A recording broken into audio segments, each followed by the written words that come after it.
everyone. This is Zach Oat from Diamond Select Toys and Gentle Giant Limited, and we're here at Comic-Con at home to talk about some of the upcoming products from Diamond Select Toys and Gentle Giant Limited.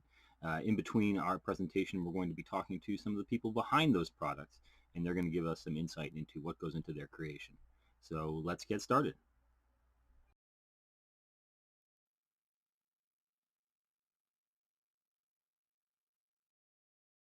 Avatar: The Last Airbender is a line we recently started. Series 2 will hit this summer at Walgreens stores, featuring Season 1 Aang and Azula. That'll be followed by more deluxe versions at comic shops and specialty stores this fall. Series 3 will feature Toph and Lord Ozai, and Series 4 will feature Avatar State Aang and Sokka. We'll also be releasing a gallery statue, gallery diorama of Aang. Look for that this fall. In the DC Comics world, we are continuing our DC Gallery line with Batman from the 1989 film, as well as a comic-style Lex Luthor, both available this summer. We'll be following it up this fall with Batman Defiant, Deceased Batman, and Deceased Harley Quinn.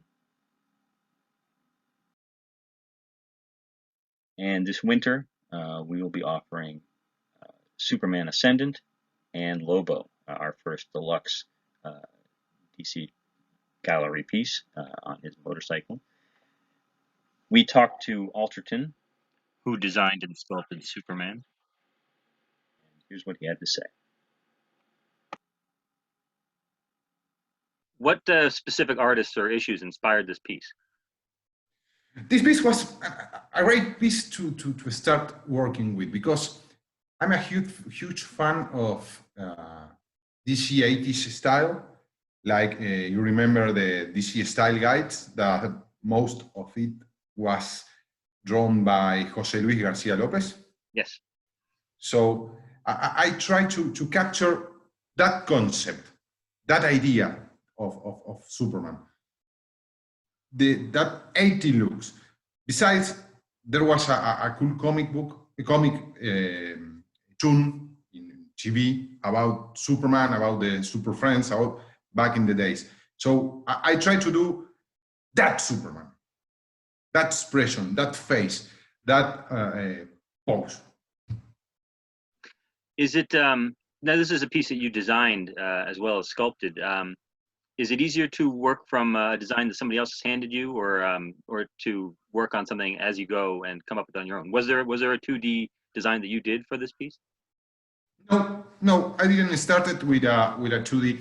It started with the idea. I mean, how would I portray that Superman, the one I wanted to do? And I say, he must need his arm crossed across his chest.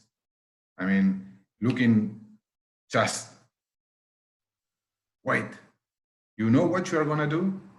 You know I'm gonna defend it? It was like that concept. So no, I started directly in the computer, in the 3D model, about what is easier to work with. I mean, when you are working in your own designs, you have the pressure of yourself, all right? You have to go against your own weakness, and you, most of the times, you try not to get too involved in things you don't feel comfortable with. Okay? So, yeah, and when you are working with a previous design, you have something to start with. You need to start thinking how you are gonna apply that drawing in 3D. And you know that if it is there, it is corrected, it is overviewed not only by the designer, but the art director, but you go like more free with responsibilities. All right, you just try to do what is there. That's the big difference. Continuing with DC, our Justice League line of statues, our Premier Collection statues, will begin this fall with Batman, followed by Superman and Wonder Woman. This summer, we'll see the start of our Batman the Animated Series line of Legends in 3 Dimensions busts, starting with Batman, followed by Joker and Harley Quinn. Our Godzilla line will offer another Legends in 3 Dimensions bust, this one based on the 1964 Godzilla. And we'll also offer the 4th piece in our series of gallery dioramas this fall, Rodan, and he'll pair with the 1993 Godzilla. Our Disney line of action figures continues with Jack Sparrow from Pirates of the Caribbean. I'll look for him this winter. And we'll also have this fall another John Wick action figure, this one in his casual outfit with more weapons.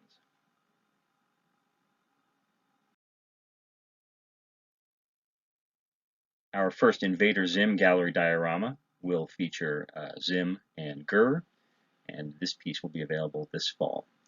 We talked to the designer, Joe Allard, about what went into this piece, and here's what he had to say. So we're showing off the Invader Zim gallery and offering it to customers for the first time. How did you approach the design for that piece? For that, fortunately, I was a big Invader Zim fan. I hadn't watched it in probably a couple years, though. So the first thing I did was dove into some cartoons and watched a bunch of episodes. And just really familiar, which is fun. It's like one of the funnest parts of the job, right? I'm watching cartoons.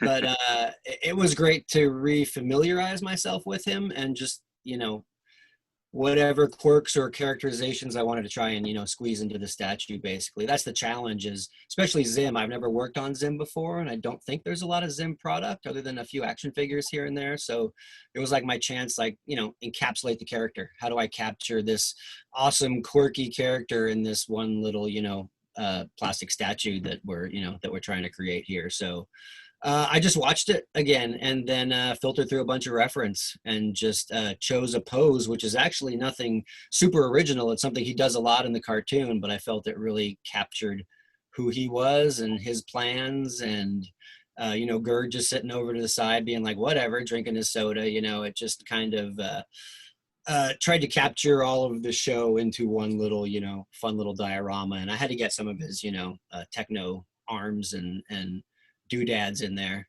So yeah, that was it. Just you know, refresh myself with the character, do a lot of reference and research, which I do on everything. You know, even if I know a character, I'll always dive in and, you know, play around on the internet for a while to see what's out there. And I thought it was just a fun little I'm pointing over here because I have the design up so I could be fresh when I'm talking to you. But I thought having him, because he stood on this little platform sometimes in his little lab and it, you know, hovered up. So I'm like, that'd be cool to put on a little clear post and have him hovering, you know, that kind of deal. So that's where that spawned from, just trying to get some of the sci-fi bits in there. And, you know, fortunately they got Paul Harding to sculpt it, who is, you know, one of the best in the industry. I'd, you know, in my opinion, love that guy. He's a great guy, and he nailed it, of course. So Chuck was kind enough to share the in progress sculpt with me, and you know, knocked my socks off as always.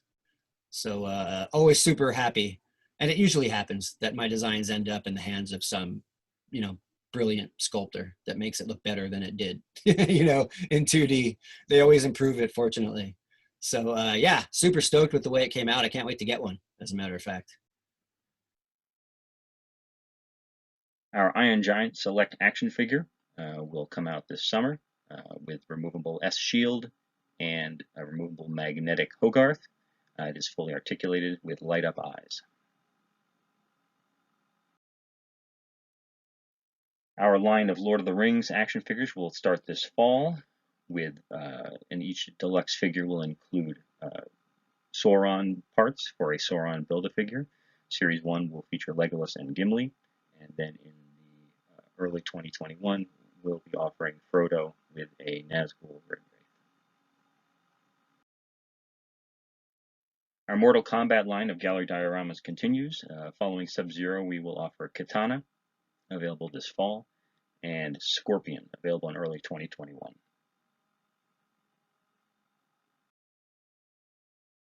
Our Nightmare Before Christmas line continues with Series 9 and 10. Series 9 will feature Jack and musicians, and if you collect them all, then you can build his snowmobile with sleigh.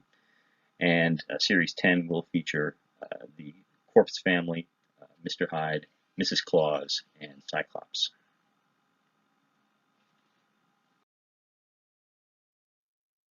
The Sonic the Hedgehog movie will get a statue in the form of this 6-inch resin piece. I'll look for that this fall.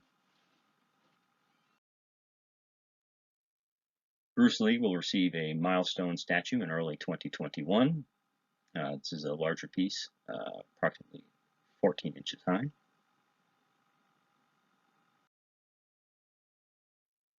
Moving on to Marvel, our line of Marvel animated style busts continues based on the X-Men cartoon with Deadpool and Gambit. And we talked to the designer Barry Bradfield about the translation of 2D to 3D.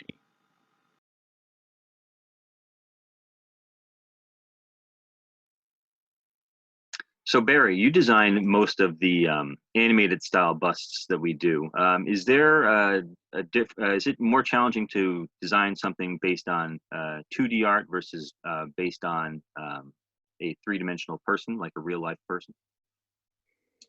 I think there's challenges in both. I'd probably say the 2D for myself is probably a little easier. I had a background in animation, so that sort of thing comes a little more naturally to me. I like the stylization of the characters really comes across better for me.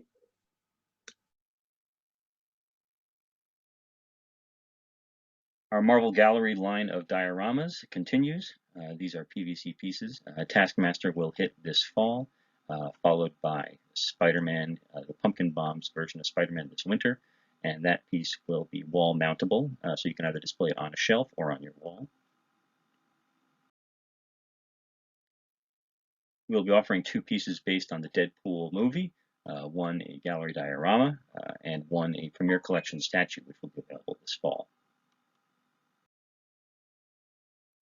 Our Premier Collection for Marvel continues. These are resin statues.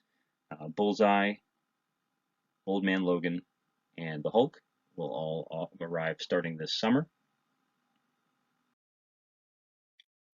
And our Marvel Select line will continue with re-offerings of previous Disney Store exclusives, including Gladiator Hulk, or Planet Hulk, Hulkbuster Iron Man, and Thanos.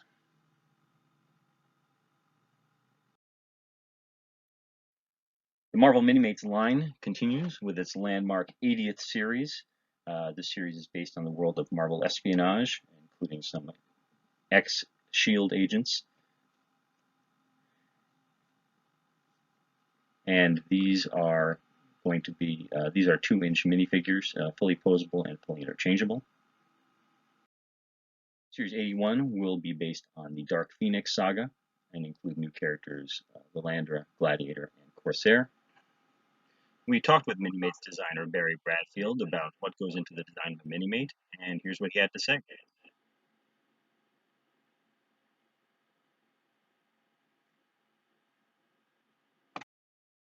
With the Minimates line, has it become old hat to be able to translate a comic style or a realistic human into that two-dimensional printed aspect of the Minimate? I've done so many Minimates now that it's very easy for me to do. It's very comfortable, I guess is the better phrasing. I choose the elements that I think are best representing the character, mainly on the head and chest, since those are the biggest, flattest surfaces to focus on. And that's really what brings the character across the most. And then afterwards, I think about just smaller details on the limbs and such, just to make sure that details, important details are there of the costume or of their gear or what have you.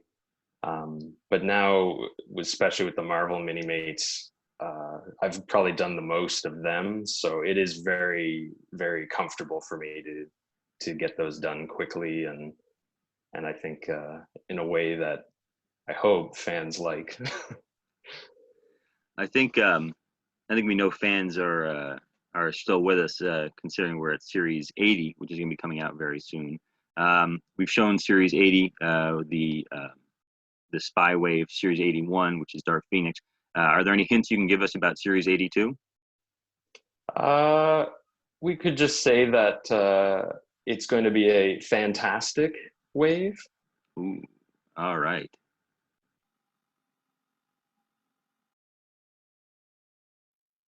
Moving on to Gentle Giant Limited. These pieces are produced under the Gentle Giant Limited brand and can be ordered at gentlegiantlimited.com as well as at your local retailer. Our Marvel animated style line of statues continues with Logan and Dr. Doom.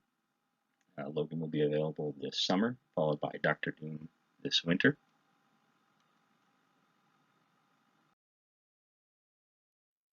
Our new line of animated style Star Wars busts will launch with Obi-Wan Kenobi, and later busts in the line will include Anakin, Darth Maul, and Grand Admiral Thrawn.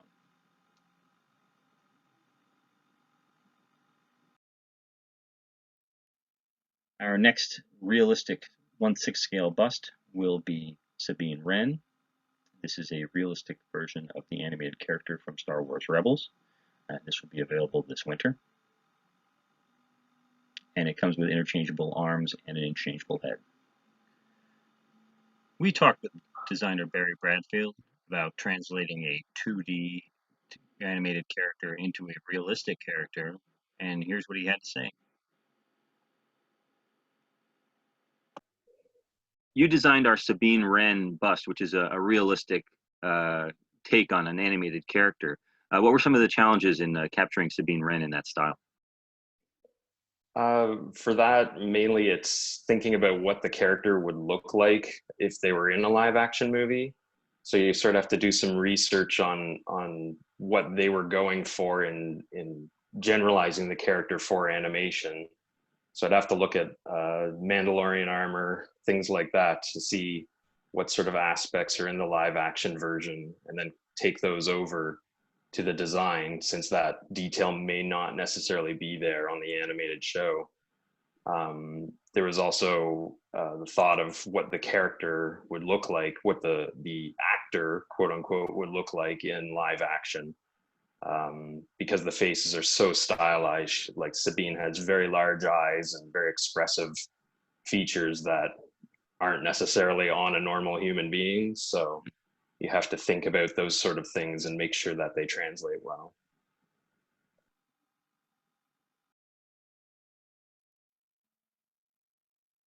We'll continue with more 1/6 scale busts from Star Wars. The Mandalorian first appearance bust will come out this fall, followed by 000, who will be available in early 2021.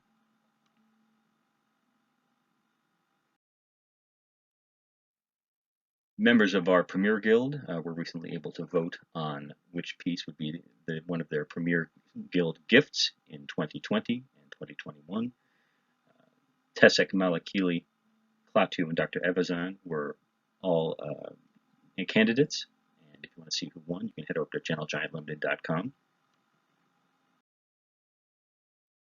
Our Legends in 3D busts for Star Wars continue with Darth Maul and the Mandalorian.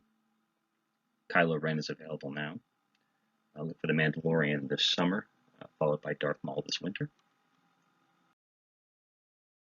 In future releases, you'll see a TIE Fighter pilot, a First Order Trooper, and Darth Vader. We talked with Joe Allard, designer of the entire Legends in 3 Dimensions line, about what goes into designing a portrait-style bust. With the Legends in 3 Dimensions busts, some people may look at them and not necessarily think that there's as much challenge in design as something that's full figured. But what are the challenges in designing a portrait type bust like that? That is a swell question.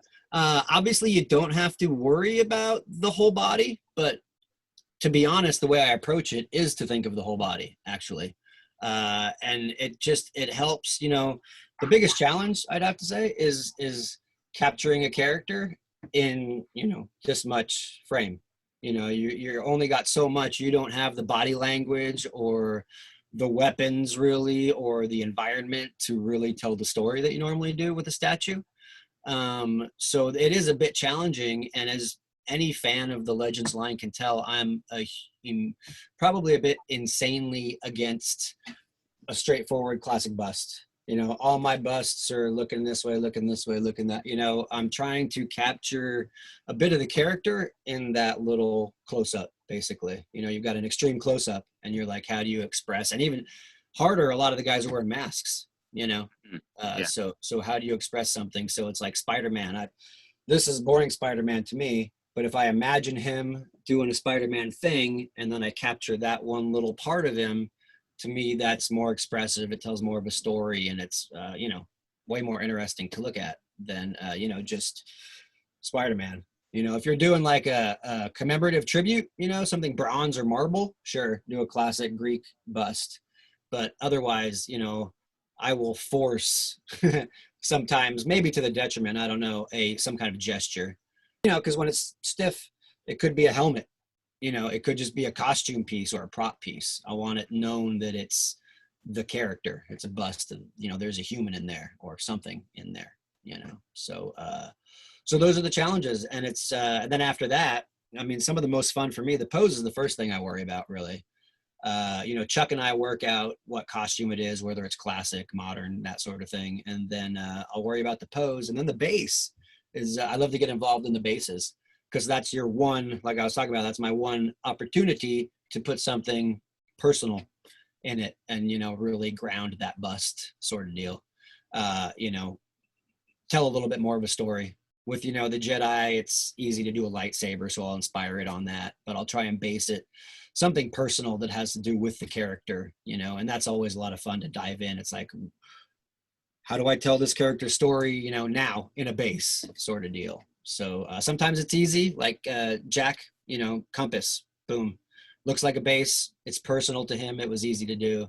Other characters like Spider-Man, I kind of struggle with that. You know, at first I didn't want to just do a building, because every Spider-Man base and statue has a building, which it makes sense. It's proper for the character, but it just wasn't enough for me. And I struggled and struggled. Finally, I decided basically on posts for all the Spider-Man characters, but I put, you know, a lot of webbing on it. So it was at least kind of personal, and it is still personal to him, but tried to make it a little more fun than just, you know, a pillar or a building, you know, had a bit of Spider-Man on it sort of deal. So that's really one of the funnest parts is coming up with what's the base going to be, you know, what's that one element that's going to sell the character and ground him, you know, in who he is, other than the little frame that I've got here. Our Star Wars Premier Collection line continues with 2 pieces from The Mandalorian, one based on his first appearance holding his disintegrator rifle at the ready, and the other one is based on his Beskar armor look, and he is holding his blaster. Look for the first appearance statue this summer or fall, and look for the Beskar armor version this winter. Our new statue of Ahsoka Tano, sculpted in a realistic style, but based on her character from Star Wars: The Clone Wars, will be available this fall. This is a 1/7 scale statue.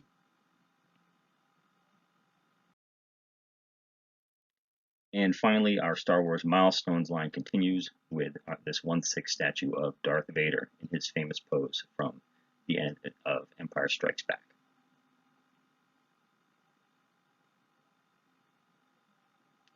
And that's all we have. Hope you enjoyed what you saw and heard. And if you want more information, you can visit DiamondSelectToys.com and GeneralGiantLimited.com.